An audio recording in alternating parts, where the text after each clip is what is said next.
Well, hello, and welcome to another edition of the eCommerce Evolution Podcast. I'm your host, Brett Curry, CEO of OMG Commerce. And today we're going to be looking at what it takes to be one of the elite D2C brands that's growing at a fast pace and delighting customers at the same time. So we're going to be diving into optimization. And my guest today, the gentleman on the show today, no one better in the business. No one knows more about this topic. And let me just read for you the list of some of the companies this guy's worked for. So he's currently working with Athletic Greens, Dollar Shave Club, Four Sigmatic, Mack Weldon. He was the CTO at WeWork. He was also the CTO at Athletic Greens. This guy knows his stuff. He's going to blow your mind. It's going to be a super fun discussion. So I'm delighted to welcome to the show Nirav Sheth. So Nirav, welcome to the show, man. How you doing? And thanks for taking the time. Thank you so much for having me, Brett. Super excited to be here with you. Yeah, I'm pumped about this. So, I am obviously, I've been in the D2C business for a long time, had the agency, OMG Commerce since 2010. I'm an avid online shopper, and both from the service provider standpoint and the customer standpoint, I love good UX. I love a good user experience. I love a website that's easy and intuitive and fun to shop.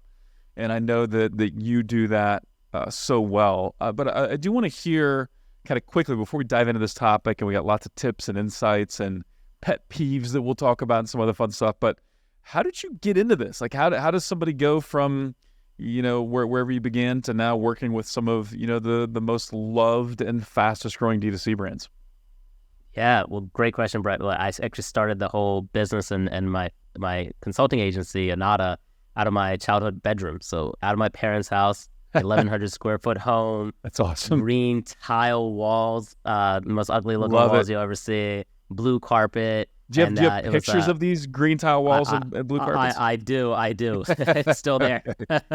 yeah. And gotta share those. And then it's like a 60 square foot bedroom, and that's really where I started my company from. And it was a place where I had to grow up with immigrant parents. Coming from an immigrant family and first generation. I came out of college and I was 3 classes short of graduating, and I had a decision to make. I was like, either run and create my company or go get a job. And I had no other decisions. My parents made it very clear, if you don't make enough money to make this work, you're going to have to find a job, because we didn't spend $45,000 a month on your George Washington University education for nothing. And we didn't work our butts off for that. So I had 6 months to do it in, while going back and forth from DC, taking the MARC train back and forth from Delaware to go get my classes done. And at the same time, growing the company. And luckily, still Anata flourished, but I was able to make the $50,000 in 6 months that I needed to make. And that's what really started Anata. And dude, that's pretty good. There, $50,000 in 6 months for a guy finishing up school. That's awesome. And it's Anata. If anybody's wondering how to spell that or try to type it in while you're on the go, it's ANATTA, correct? Yes, absolutely correct. Awesome. Yeah. And so then were you getting a degree in design and UX, or how did the work relate to the degree? And barely. it went from, I had an electrical engineering degree, which helped me understand programming and knowing programming, but really it was really teaching me how to be a really amazing project manager. I could be able to take any project from start to finish, and I think that's a true skill set that I got, and knowing how to manage budgets, how to work with timelines, and be able to complete something. And so that's really what it taught me from a business angle, and how Anata, as I was starting to create it, that's where I fit in. I became that project manager, and then I was just staffing and going to hustle to find the next client.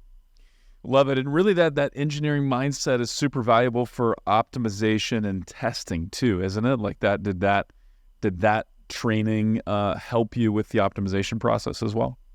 Absolutely. I mean, the mathematics and the statistics side really helped out. And to truly understand, what is going to move the needle and what's not. And especially on the optimization front, if you don't understand both qualitative and quantitative metrics, you really lose. Yeah. So good. So good. Well, let's dive in then. So what are some of the most common mistakes you see D2C brands making when it comes to UX and UI? So the biggest mistakes that I see in the UX side as well as UI is really trying to hack at solutions and think that by changing the color of a button or by making a small little change, that is somehow going to move the needle in a massive way.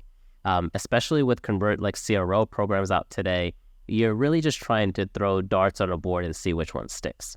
And nowadays, it's really, really difficult to be able to run the number of tests that it really takes in order to create a successful CRO program. When you're doing UI and UX, you're trying to figure out what's going to move the needle with conversion rates, what's going to move the needle with average order value, what's going to move the needle with lifetime value or churn. And when you're looking at these metrics, you're specifically having to figure out what benchmarks can you work with, what are you going to be able to move the needle on, and how are you going to be able to do that? And when you don't know why your customers are not completing their purchase or why they're not buying from you, but you're just throwing darts on the board to figure out, well, maybe this will work, or maybe this will work, you have to have such a large volume of tests in order to conduct that level of work. And when you do, are you really measuring how much it costs you to run that large volume of tests? So Brett, like to give you an example, when we think about running, let's say 50 tests, and you get one winner, maybe you get two winners out of it. Okay, so then 2 out of 50 you got correct. Well, what about the 48 out of the 50 that you got losses in? Did you ever put that into your equation about the investment that it took to not only launch those 48 other tests, but that the losses that you incurred while running those 48 other tests? And so I think a lot of this common mistakes that we're seeing across a lot of the merchants that are launching CRO programs, that are doing UX, UI work, is that they're not paying attention to, number one, academic research that's already been done and used nowadays. So there's two companies that we really heavily rely on. One is Nielsen Norman Group, and the second is Baymart out of Copenhagen. And we love these institutions because they use hundreds of thousands of hours of usability research so that we don't actually have to A/B test every single thing.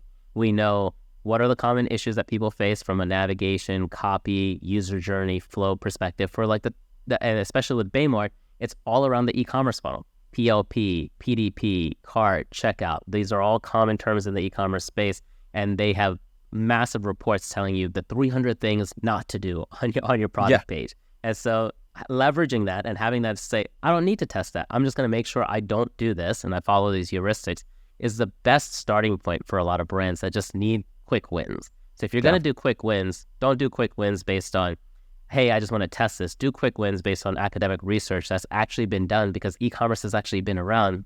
It's funny to think about. It's been around for more than 20 years. That's wild. Yeah, and I wouldn't even think of that as 20 long years, but like we have that long period of time that people have been purchasing and buying online, and there's a lot of research to start with. So I would say, number one, starting with research is really important. But two, when you start doing a CRO program, pay attention to what are the tests. Instead of trying to do such a large volume of tests, what about trying to find 1 to 5 tests that you could be able to do that are much more insightful, that are bigger swings? Yes. And I think that's the big difference, like what we're focused on here at Anata, but what we've done across with Athletic Greens, what we've done at Dollar Shave Club, is that we actually said we don't want to launch 200 tests this month. We want to launch 20 tests this month.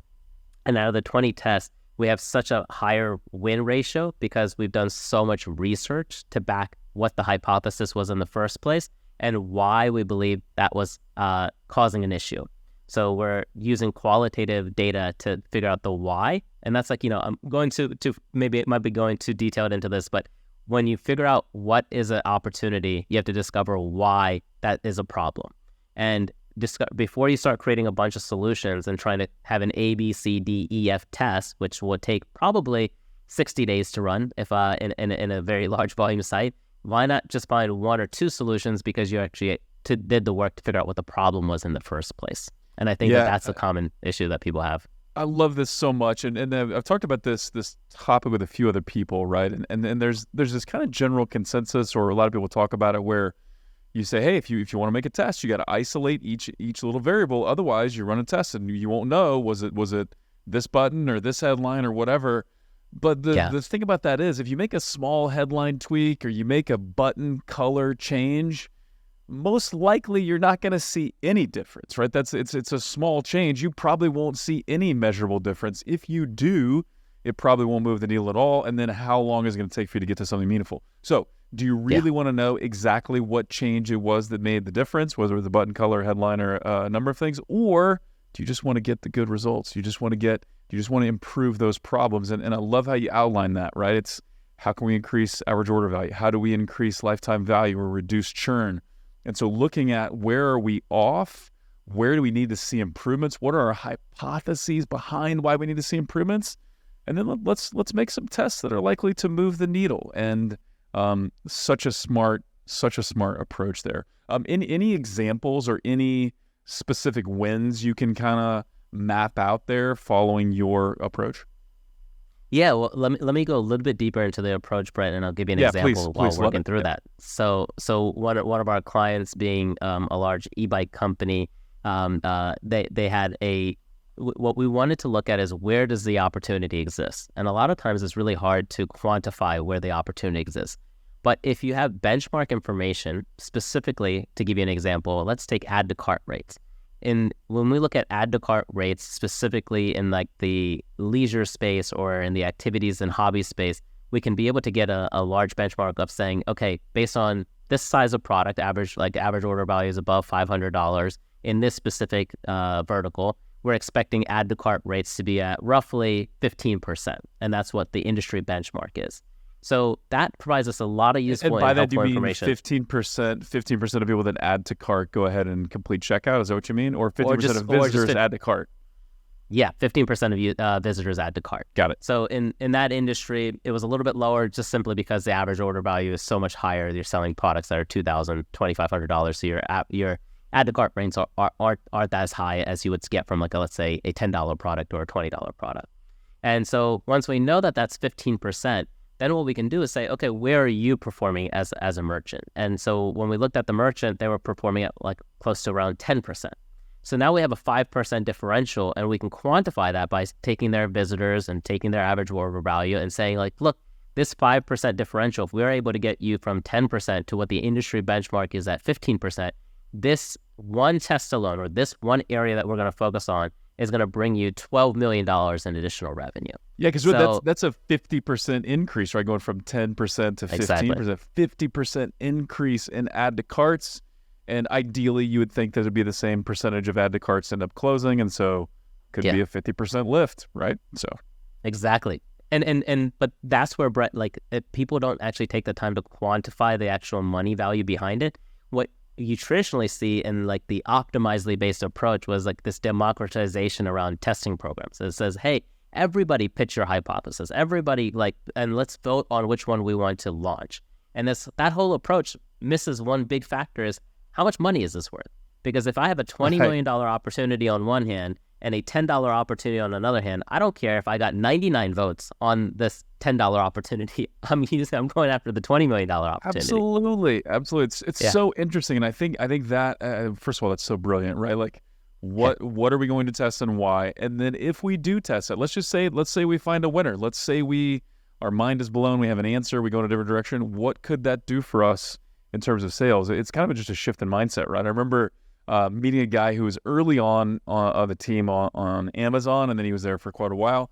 And he said towards the end of his stay there, as they would pitch new ideas to management, for a new business use case or whatever, it had to be worth $1 billion to even be considered, right? How would this idea generate $1 billion in new revenue, or otherwise, why are we doing it? Because that's not going to move the needle enough. Now that's thinking huge, Amazon scale. This was probably a decade ago too, but we still need to kind of have a similar mindset with our business. Okay, I've got finite resources and finite time. So which tests am I going to run? And let's think about not only am I likely to win here, what problem am I trying to solve, but how much money could this make me? And if you know those things, then you're off to the right start.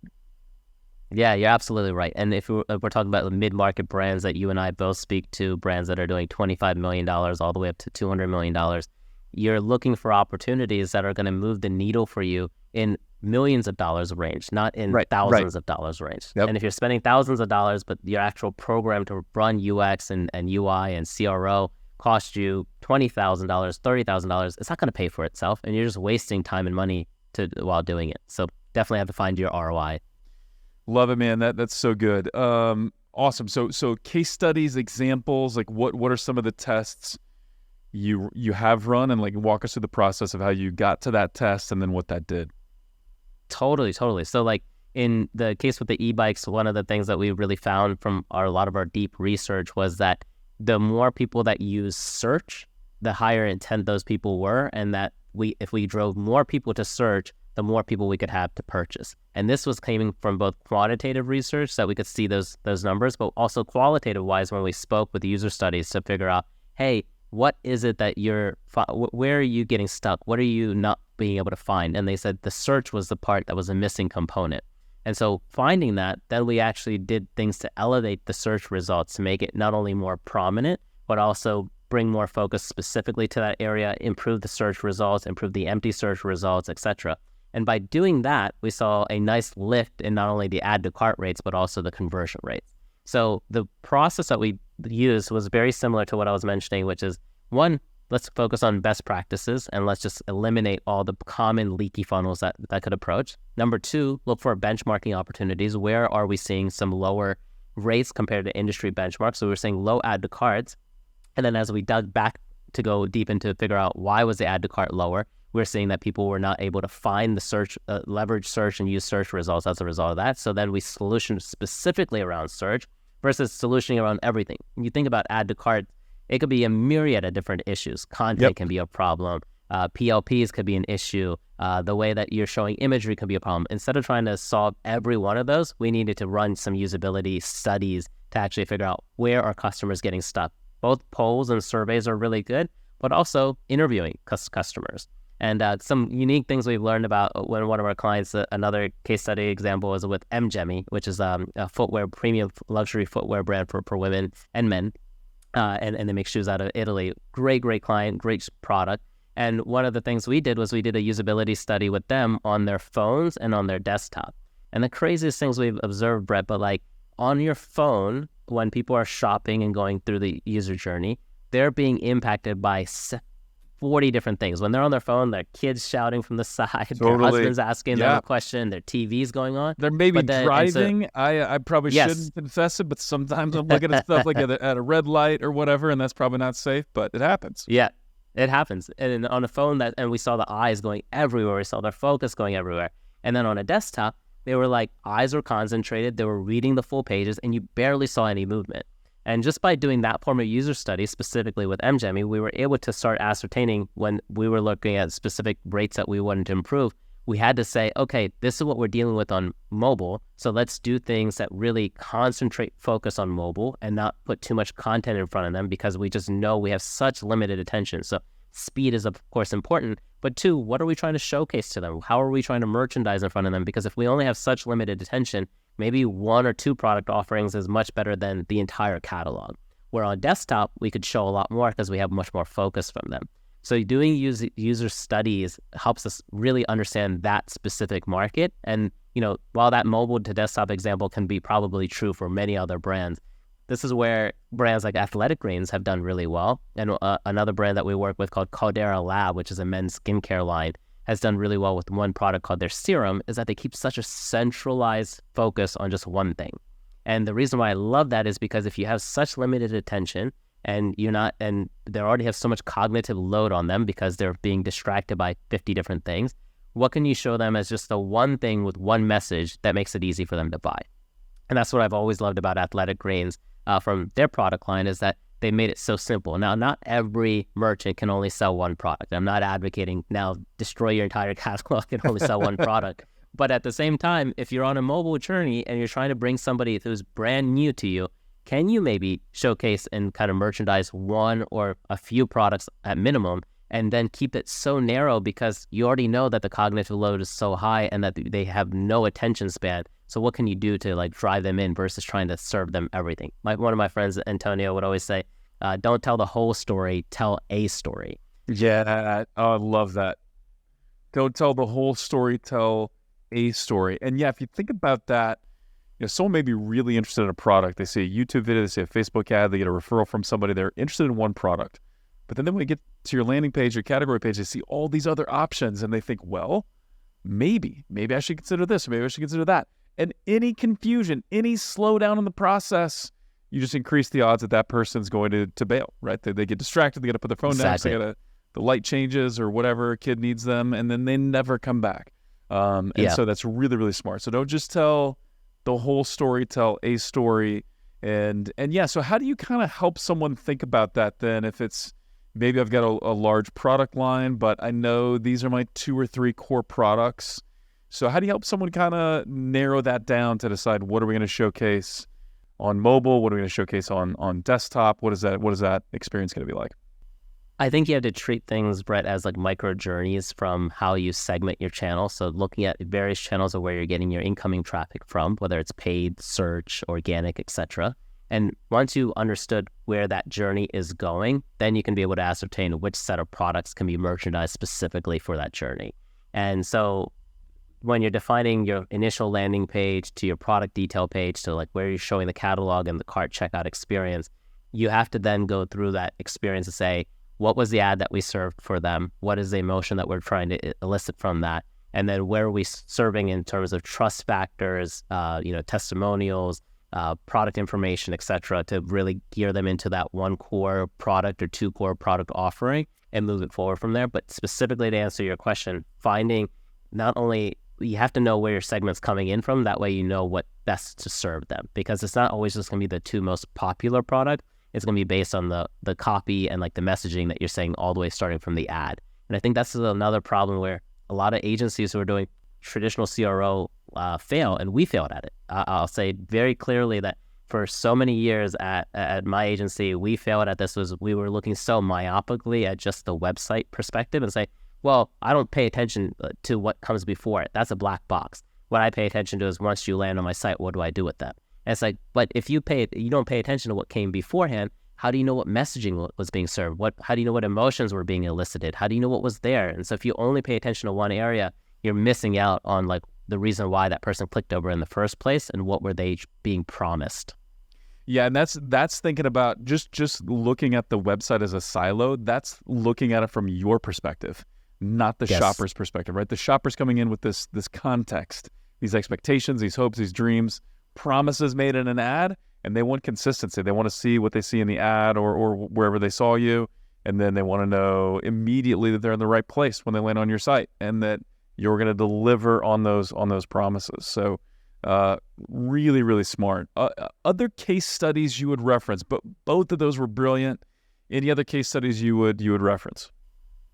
Yeah, I mean, another reference that I would have was say, there's a really great company that we've been working with for the last couple of years. Is a company called Thesis, and they sell nootropics.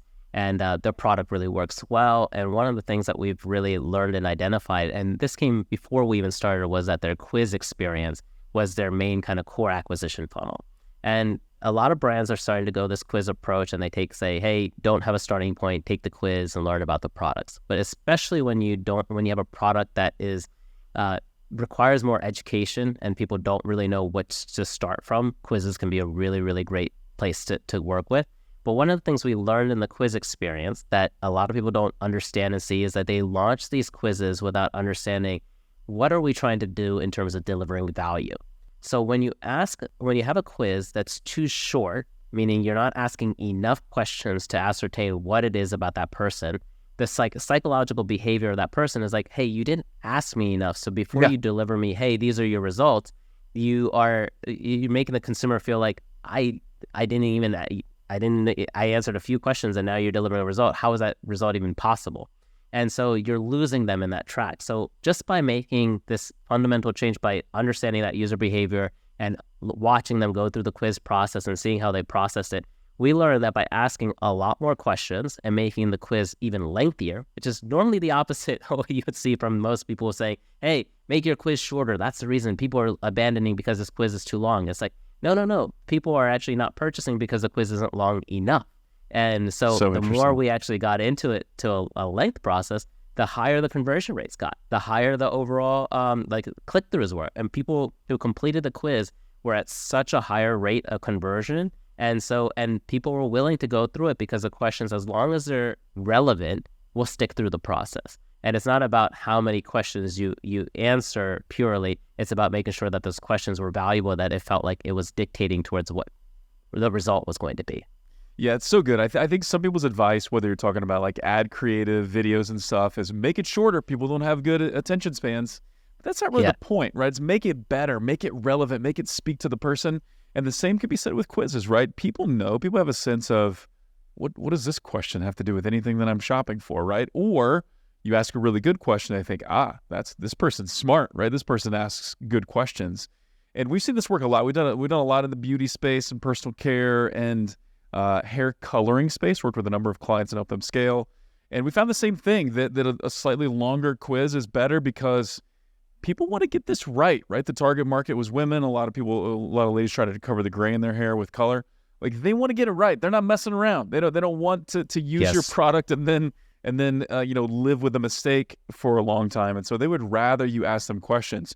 And I love that perspective that if you don't ask enough, they're like, wait a minute, this isn't a custom recommendation. This is just some canned thing.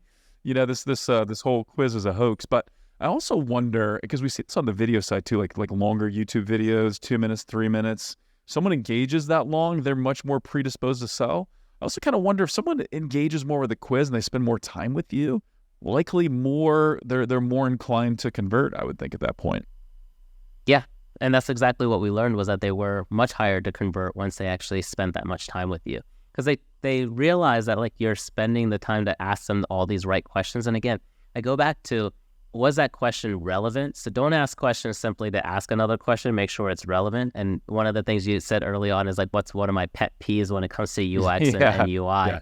And one of my pet peeves is just putting something up there simply because it's satisfying the requirement of, hey, I put a quiz up there, or I made this hack in the conversion funnel. And it's like, I hate that if it's not relevant. That's my biggest pet peeve, is that you're doing a quiz just because everybody else is doing a quiz. So if you're selling pistachio milk, for example, and you put a quiz up there, what is the quiz about? Like, if the end product you're selling is just going to be a pistachio milk and there's no other versions of it, what am I doing it for? For flavor? Like, that doesn't make any sense. So don't use a quiz that's irrelevant. Help me find the right flavor of pistachio milk.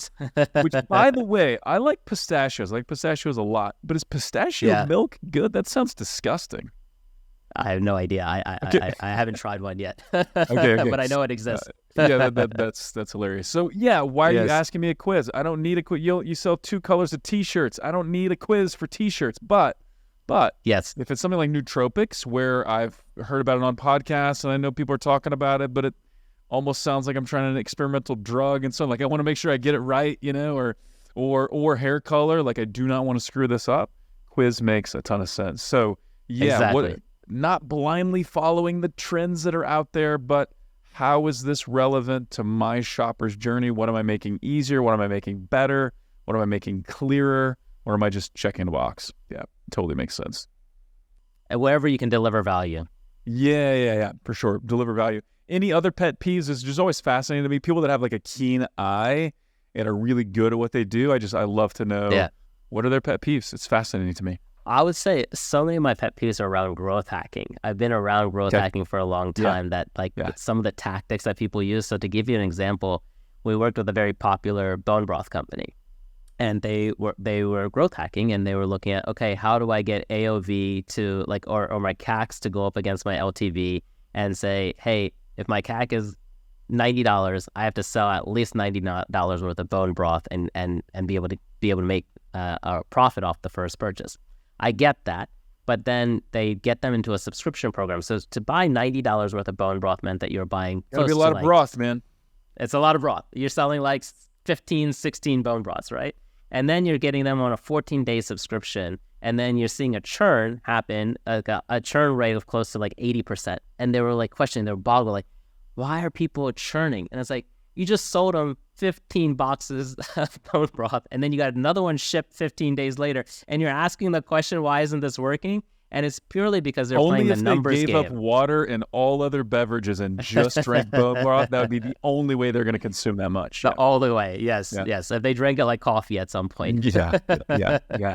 But this is what bothers me on that growth hacking side, is that you stop paying attention to the qualitative or what the consumer experience is, and you're just hacking away at the numbers, and you're forgetting that brands are not built from just purely hacking away at these numbers. They can help elevate you, but if you create a brand experience that really sucks because of this, you're not finding that right middle ground between brand and growth. You're too on the growth side. And the other one is like, I see a lot of these spinning wheels on websites, like the Wheel of Fortunes, and I cannot understand why, like, certain companies need a Wheel of Fortune. I understand that if you're a gaming company or you're selling toys, by all means use a Wheel of Fortune. But if you're selling like makeup or underwear, Like, I don't know why a wheel should ever be used when it's next to a piece of underwear. And I guess you can test it or whatever. I've never once in my life, and I'm an avid shopper. I shop from tons of Shopify stores. Never once put my email address in there. And obviously I know how they work. I'm a marketing guy and we run email as a service. But I have put my name into a lot of pop-ups because I'm like, well, I'm about to buy this. I do want to get the 10% off. But the wheel, never done the wheel even one time. Yeah. So what's interesting with you? Yeah, for sure. So what's interesting to me, and I, as we talk about the bone broth company, that's sort of like your KPIs are driving your strategy, right? Rather than here's strategy and delighting customers and making good business decisions. That's our strategy. We got to have KPIs. We got to measure stuff and see how we're doing, but the numbers aren't in charge of everything, right? We're trying to give customers a wow experience, get them to buy from us forever. We're not just trying to optimize a KPI, we're not trying to hack away at a KPI. Yeah, so, I can't agree with you more, Brett. Love it.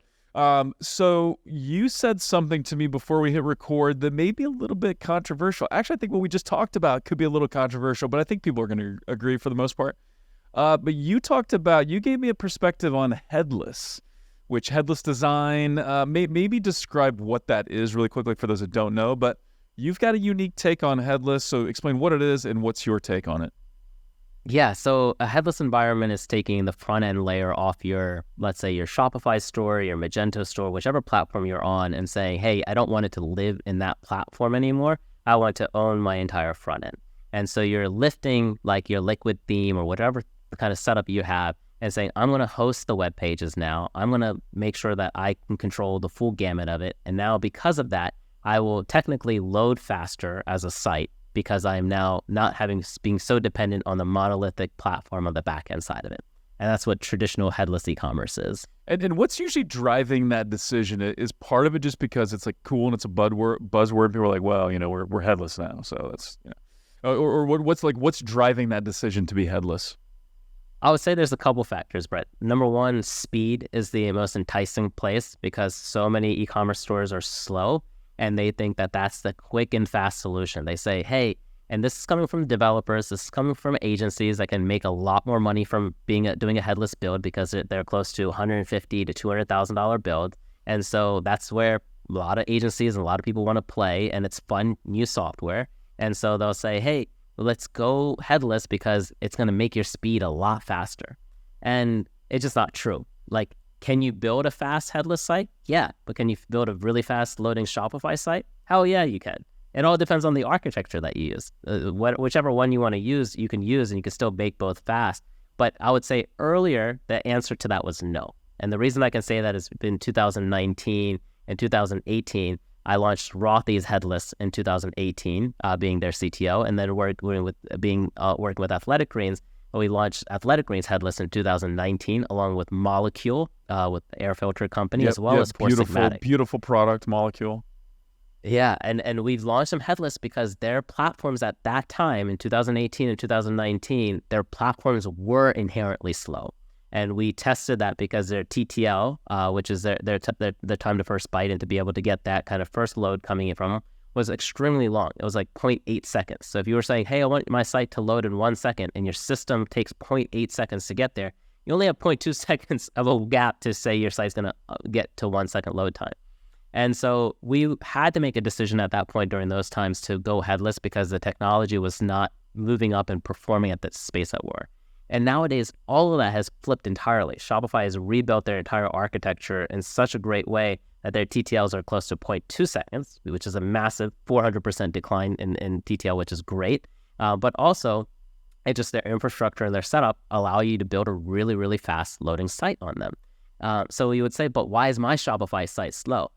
99% your site is slow is because it has bad architecture and bad theme code on it. You're using a theme that has way too much crap in it. Or two, you have your Google Tag Manager or your segment setup, whatever's loading your pixels, is not optimized, and so that's taking things off. So if I just unload your GTM and say, hey, turn it off, I guarantee I can make your site load a hell of a lot faster. And so there's a lot of these different solutions out there to make your site faster, and headless is not the only way to make it faster. I can make a really slow loading site in headless too if I just architect it really badly. So it's the same case. Yeah. So if your Shopify store is running slowly, it might not be Shopify's fault. Probably your fault, or your designers, developers, whatever. So you gotta fix that. So then, when are the use cases when you might consider now, because the speed is probably not the deciding factor, when should you go headless, or when should you consider headless? Yeah, so I'm going to answer that in 1 second, Brett. The only one other factor I wanted to make sure I brought up was that people say like, I can't launch as many features and functionalities in Shopify. Shopify just doesn't have enough, so I want to go headless because of that. And again, that's a fallacy, that there's enough app integrations and systems out there, but you can also use React and Vue.js as like JavaScript platforms to add the additional layers of functionality that you previously wouldn't have been able to. So that goes to kind of going towards your answer, the earlier question that you just posed, which is when is the right time to go headless? Well, I think that headless, when you have a set of engineers, like a 10 to 20 person engineering team, and you want to be able to feel like you have more control of everything because you're willing to pay for that control, that might be a good time, because at that point you can say, hey, I'm willing to take the risk. I want to take the risk so I can control every little facet of my site experience so exactly the way I want it to, and I can be able to use so many different third-party systems to make that happen, and I'm willing to spend the engineering cost that requires. And that answer to it is like, there's a few companies out there who have 30, 40, 50-person engineering teams, but even those, like including brands like Dollar Shave Club, who've had large engineering teams, have gone back to times where they're not headless and they're not kind of using this kind of custom architecture because they don't want to waste engineering power on that. And so even that, I bring that point up, there is a strong contention that like, unless you really can afford that, normally most of these brands, whether they're Unilever owned or not, they're cutting back their engineering power because they're like, why do we need to keep paying for this when I don't need it anymore? Yeah. Don't need it. Are we really getting wins? Like, are we getting enough wins with having control of every little aspect of the website to make sense to have this extra cost of going headless, or is it more of a lateral move? So continue. Yeah, and you know, the big risk with going headless is you're owning hosting again. And remember the days when like you had to worry, is my site going to go down? Is my checkout going to go down? That worry is back on your plate now, because if it does go down, it's your fault. It's not Shopify's fault anymore. And that was the reason why we moved to platforms like cloud-hosted platforms, because we saw that whoever's been around since the Magento days, like I have, that shit went down all the time. My apologies, workers, but it went down all the time. At the worst possible times, right? Right before a Mother's Day sale, or God forbid, like right before Black Friday, and then what are you gonna do, right? And that's where, there's a reason we all kind of went to the cloud rather than self-hosted for the most part. So. Yeah, totally makes sense. Totally makes sense. The cases where I do see like headless being still dominant and being really good is that there's two different places.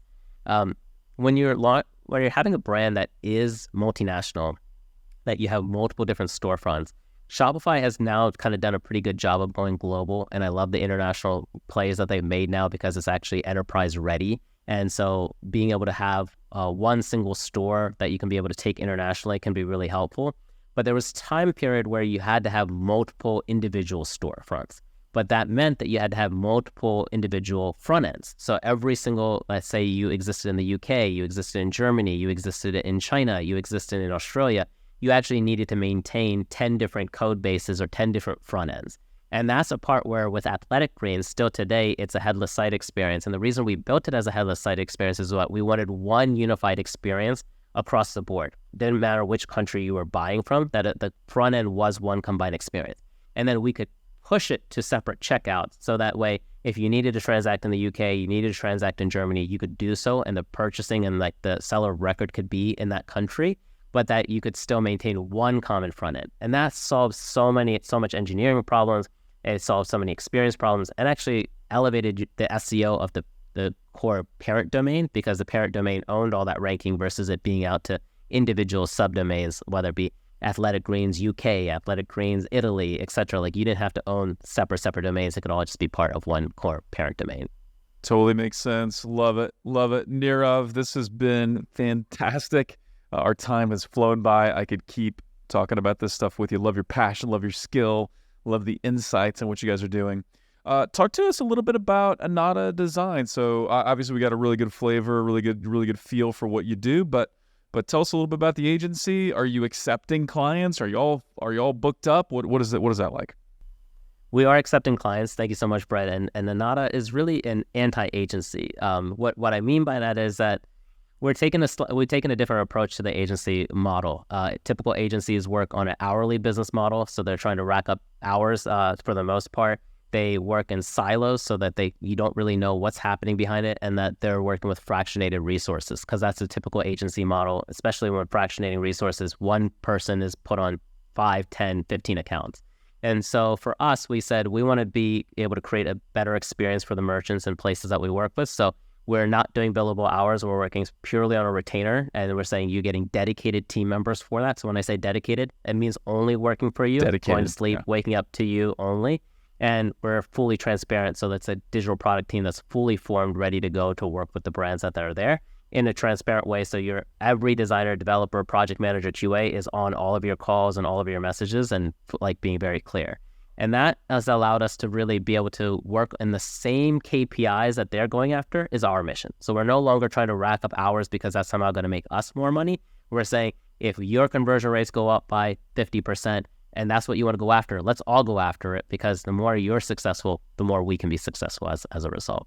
And so that's what Anata is as an agency. We kind of work with brands in that capacity, and we work with mainly brands that are in the mid-market to enterprise side. So any brands that are doing at least $25 million online and upwards, we're working with traditionally D2C brands and digitally native brands as well.